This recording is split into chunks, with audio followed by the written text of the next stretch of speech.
Hey, Grandma. Want to play Scrabble? I couldn't hide my surprise at the unexpected invitation. It had been years since I played Scrabble. I only played a few times when my granddaughter Emma was still young. Would she still want to play as a high school student? Emma looked at me with a worried expression. When I agreed to Emma's invitation, her expression softened slightly. After setting up the board, Emma picked up the tiles. How about we don't pick randomly at first and instead choose our favorite letters? Perhaps she considered my age. I thought the novel rule was interesting. And so, our Scrabble game between just the two of us began.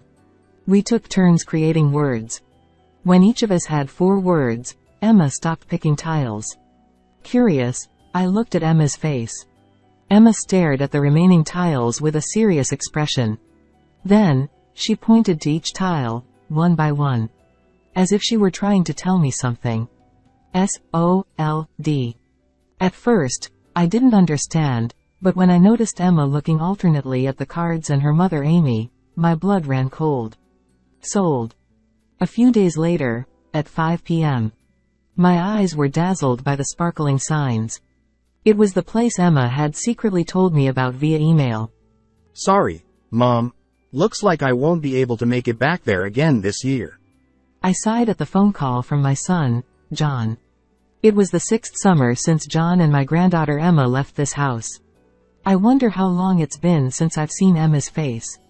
We've been in touch through phone calls and emails, but even those communications have been dwindling this year. Well, everyone's busy, it can't be helped. I put on a cheerful voice, trying not to show my loneliness.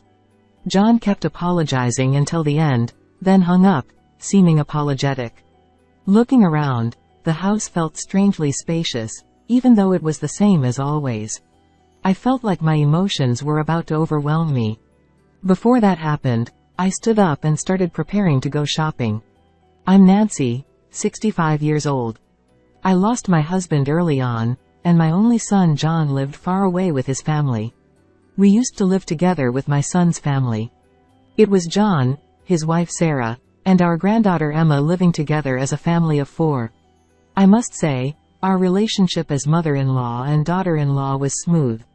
Sarah was always cheerful and bright, the kind of person who could make anyone smile. When we went shopping together, we were often mistaken for real mother and daughter because we got along so well.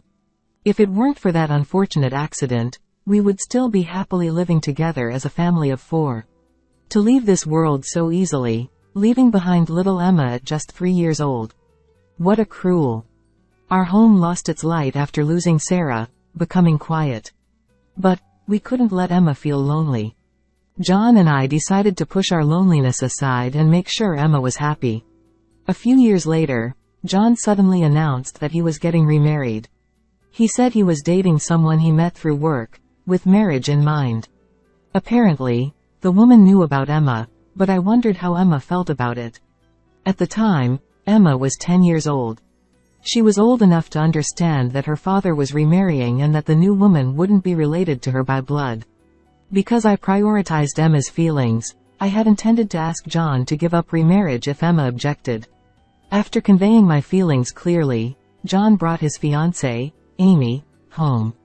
Like Sarah, she was also a cheerful person. She talked to Emma and me without any hesitation, even though we were meeting for the first time. Emma, who was usually shy, was drawn into the conversation and seemed to enjoy it. After Amy left, I asked Emma for her honest opinion. If she becomes my mom, it seems like it'll be fun. She said with a big smile, and I felt a wave of loneliness wash over me. But if Emma would be happy, I decided to support John's remarriage. Just then, John's transfer was decided, and they had to leave this house. On a moving day, Emma told me something. Grandma, even though we'll be apart, I'll make sure to keep in touch so you won't feel lonely. It seemed like Emma, who had always been with me, could see right through my loneliness. But I wouldn't worry an elementary school-aged granddaughter. I forced a smile and waved goodbye to Emma. Living alone was lonelier than I had imagined, but I tried my best not to contact them too much, thinking of Emma. When I realized I couldn't see Emma or John, memories flooded back one after another. Being immersed in memories only made the loneliness worse. I had to keep the overflowing loneliness in check, so I finished my shopping. On my way back, I locked eyes with a kitten. Perhaps it was a stray cat. Thinking that its mother must be nearby anyway, I continued walking without paying much attention, but the kitten followed me while meowing. "You should go home soon too. Your mother is waiting for you." I glanced back and spoke as I kept walking, but the kitten ended up following me to my house. In the sweltering heat, the kitten looked up at me with watery eyes. I couldn't escape that gaze. The days I spent alone suddenly changed thanks to the arrival of the kitten. Strangely, the cat didn't run away and seemed to relax as if it had been living with me for a long time. As summer came to an end and the sound of insects filled the air, I found myself unable to part from the kitten. Watching its adorable figure, I couldn't help but think of Emma when she was still small. And then, I started to worry when I didn't receive a reply to the email I sent to Emma the other day. Until she entered high school, Emma and I used to exchange personal emails and phone calls, but recently, the lack of response has been increasing. I thought maybe entering high school had changed her routine, but somehow, I had a feeling of unease. I tried calling her directly, but the ringing tone echoed emptily. I considered contacting John. But then I remembered he mentioned he was going on a business trip overseas in our last phone call. I couldn't unnecessarily worry him, and I didn't want to inconvenience Amy by calling their home. What should I do? I muttered softly to myself, and the kitten reacted. The cat, which had been lying on a cushion by the window, suddenly came up to me and looked up at me. With the same watery eyes as the day it followed me home, it seemed to be pleading with me. As I gazed into those eyes, as if they were trying to tell me something, it struck me. I would quietly go check on Emma's situation. Sensing my idea, the cat curled up on the cushion again. The city where Emma and her family lived was about a 2-hour train ride from where I was. I predicted the time Emma would come home from school and get on the train. My heart was pounding for some reason. What excuse would I make if I got caught? Should I just go and meet her normally? While pondering these thoughts, I gazed out the window at the scenery passing by. I arrived at the nearest station and checked the map. I've known where Emma's family has lived, but I've never actually been there. Feeling somewhat like a detective, I walked around while glancing around. The unfamiliar streets and the different actions from my usual routine. Before I knew it, I realized I was actually enjoying myself. I was supposed to have come to check on Emma out of concern. Tightening my resolve, I eventually reached the house where Emma and her family has lived. I passed by the house once and stopped at the nearest corner. I had come here on impulse, but now I felt a sudden panic realizing there was nowhere to hide. Though there were few people around, I couldn't keep pacing back and forth in front of the house. As I looked up at the sky, a familiar voice caught my ear.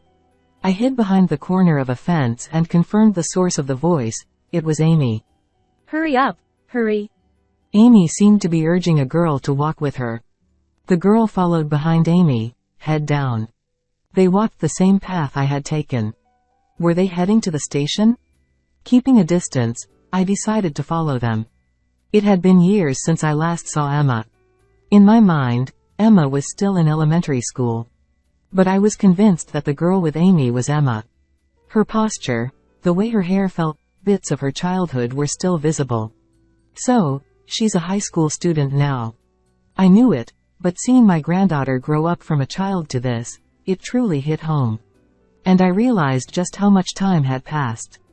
Watching the two of them, it seemed like Amy was excited, while Emma appeared to be downcast. Despite it being almost 5 p.m., they seemed to be heading somewhere. Shopping. But their demeanor was too mismatched for it to make sense. Eventually, they went through the ticket gates at the station. I bought a ticket to make sure I wouldn't lose sight of them and headed to the platform. However, as I ascended the escalator, I heard the sound signaling the arrival of a train. Hastily making my way up, I arrived just as the train was departing. Looking around, I couldn't spot them anywhere. I had completely lost them. Feeling helpless, I decided to give up and head home. In the car on the way back, I tried to shake off the uneasy feeling by recalling Emma's grown-up appearance over and over again. Arriving home, exhausted from the unfamiliar experience, I fell asleep without eating. In my sleep, I had a dream. Emma seemed to be shouting something at me, but I couldn't hear her voice. I tried to respond to Emma, but my voice wouldn't come out. Despite screaming until my throat felt like it would tear, only hoarse whispers escaped, unable to reach Emma. It was agonizing. When I woke up, the cat was peering at my face with a worried expression. Had I been having a nightmare? I was drenched in sweat. Quickly changing clothes, I immediately sent an email to Emma. I'm worried that we haven't been in touch much since you started high school. If there's anything wrong, please let me know anytime. Surprisingly, Emma replied quickly. We're all doing fine. I miss you too, Grandma. But I'll do my best. If she missed me, why didn't she come to visit? Why couldn't she spare some time? Were high school students really that busy? As I pondered, I remembered Emma's lackluster face from yesterday. Emma looked downcast as she left with Amy. Unable to shake the image from my mind, I sent another email to Emma. You can come visit anytime. Or are you busy with a part-time job or club activities? I ended with a question mark to make it easier for her to reply. But I never received a response from Emma. Since then, I've found myself constantly checking my phone, hoping for a message from Emma. But it's been nothing but empty actions, as the days passed without any change. I've tried to visit a few times to see her directly, but either the timing was off or I couldn't catch sight of Emma. My chest feels like it's being crushed with anxiety and worry. Then, John called me after a long time. Mom, how are you doing? I've finally finished up with work and returned from overseas. Forgetting to congratulate John, I desperately pleaded. More importantly, please make sure to come home this year. My urgency seems to surprise John. What's wrong? Did something happen? If I were to ask John about Emma's well-being now, I knew he'd reassured me that everything was fine.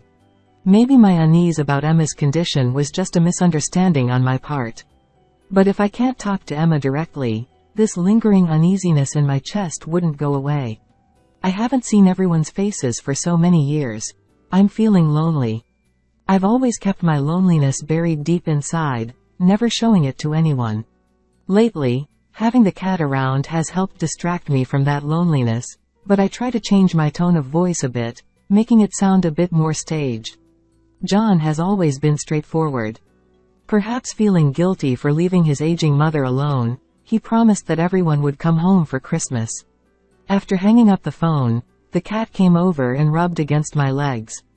With a slight pang of guilt in my chest, I gently stroked the cat's head.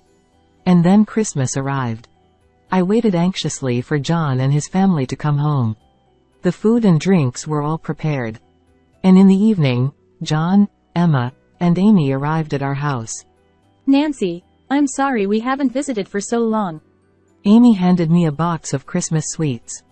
I'm the one who should apologize for being so selfish. We never had any bad blood between us. Whenever we met, our conversations flowed naturally. When I saw Emma's face as she entered next, tears threatened to spill from my eyes. Though I could only see her from a distance before, she had grown into such a beautiful young woman. Seeing firsthand how much Emma had grown since she left home at the age of 10 was enough to make me feel content. Grandma, I'm sorry I couldn't reply to your emails. I wanted to hug Emma as she apologized with her head down, but I held back. It's okay. Just seeing your happy face here makes me happy. Then I gently nudged Emma forward and urged her to enter the living room. As soon as my hand touched Emma's, she flinched slightly. In that moment of reuniting after such a long time, I wondered if I had been too familiar, but Emma didn't seem particularly conscious of it. Oh, there's a cat. Emma, come see. As Amy's voice echoed from the living room, Emma hurriedly walked down the hallway. While John and the others played with the cat, I prepared some tea. I can't believe Mom has a cat now. Come to think of it, I recalled how John had always opposed having pets whenever he mentioned wanting one in the past. As we chatted about trivial matters, I noticed Amy whispering something to Emma. Reluctantly, Amy handed her phone to Emma from her bag. I'm going to the convenience store real quick. With those words, Emma grabbed her phone and headed outside. Amy muttered in a voice louder than intended. Even though we're here for a family visit. Well, I guess it's boring for a high schooler to just sit around in the countryside. I replied, trying not to make Amy feel uncomfortable, as I set the tea on the living room table. After chatting for a while, Emma returned. Emma, I'll hold on to your phone. Since you finally got to see Grandma after a long time, why not have a nice chat? I was about to protest, but Emma handed her phone to Amy without any resistance. She glanced briefly at me, but as I smiled at her, she looked away. John, seemingly oblivious, chuckled while watching a TV special. However, the idea of a mother holding her high school daughter's phone felt odd. Suspicious, I pretended to prepare dinner while discreetly checking my phone. Then, I received a message from Emma. Mom has been managing my phone, so I have very little free time to use it. That's why I couldn't reply. Glancing at Emma, who appeared absent-minded next to John and Amy, who were watching TV and laughing, her expression was so lackluster that it seemed as if she had lost her spirit. I wondered what I could do for Emma. Perhaps managing her phone was Amy's way of parenting, and I couldn't intervene abruptly. Despite considering various options, I found myself unable to do anything as we welcomed Christmas. The next day, as we welcomed Christmas, John and Amy were drinking alcohol from the morning. Snacking on the dishes I made, it seemed like the alcohol was starting to affect them. In the midst of this, Emma approached me. Hey, Grandma. Want to play Scrabble? I couldn't hide my surprise at the unexpected invitation. Scrabble? It had been years since we last played. We had only played a few times when Emma was still young.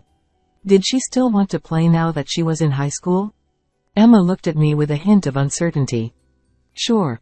Since we don't have much else to do, let's play together. Emma's expression softened slightly when I accepted her invitation. There should be Scrabble somewhere we used in the past. I retrieved it from the closet, and we both laughed. This brings back memories. After setting up the board, Emma picked up the tiles. How about we don't pick randomly at first and instead choose the letters we like? Perhaps she considered my age. But still, would playing Scrabble with just the two of us work? With various thoughts in my mind, our Scrabble game began. We took turns creating words, and surprisingly, it was quite enjoyable. When each of us had 4 words, Emma stopped picking tiles. What's wrong? There are still some left. I looked at Emma, puzzled.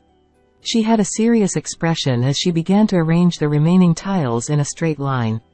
Then, she started pointing to each tile, as if trying to convey something. S-O-L-D.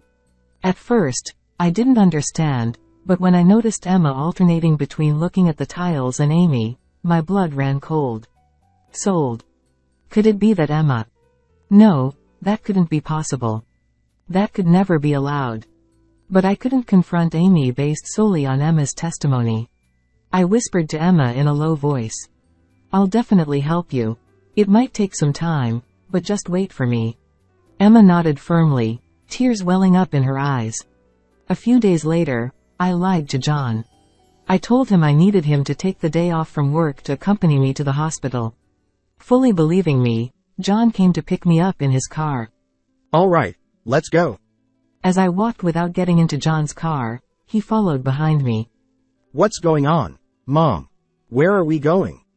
Until I had evidence, I shouldn't tell John the situation. It's not that I didn't trust my son, but Emma reaching out to me with an SOS might be because she didn't want to worry John. If today's surveillance goes well, it'll be quicker to explain the situation to John later. However, the shock he'll receive would be immeasurable. But, as her biological father, I wanted him to face reality.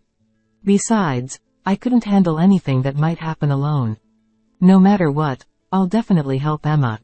With that determination driving me, John eventually followed me without saying anything, sensing the seriousness of my demeanor. We transferred trains and arrived at the nearest station to Emma's and their town. Changing trains, John and I got off a few stations ahead. It was 5 in the evening.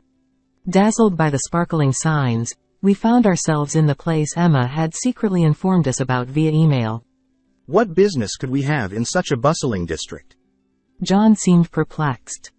However, I discreetly hid behind the building where the ticket gate was visible, and John obediently followed suit. Soon, 2 familiar figures emerged from the gate. Huh? Amy and Emma. John gazed at Emma, with slightly heavier makeup, and Amy, whom she was leading, with suspicion. I signaled to John, and we trailed behind them. They entered one of the mixed-use buildings, and we followed suit.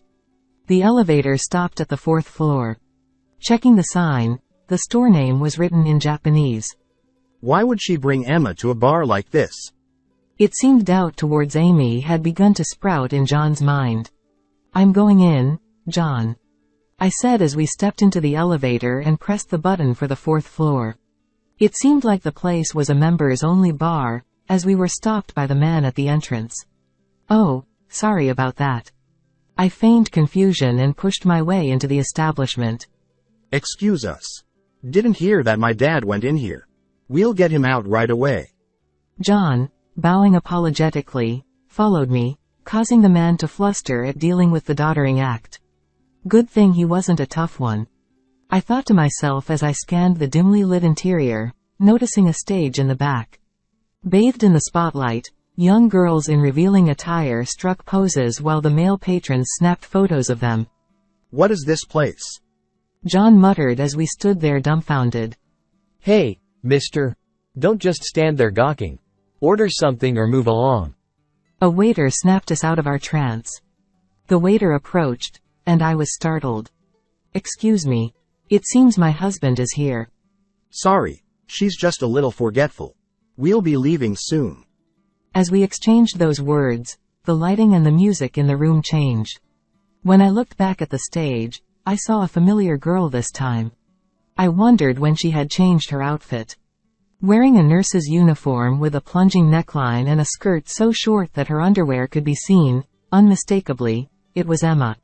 Cheers erupted from the men, and flashes from cameras filled the air. Amidst all that, her face showed clear signs of discomfort. What is this? Anger trembled through my body. John, too, gritted his teeth in frustration. But we couldn't contain those emotions. Straightening my back, I stormed onto the stage, grabbed Emma's hand, and headed towards the exit of the store. The customers were taken aback by the sudden intruder. Hey, you can't do that, ma'am. The waiter forcefully restrained me.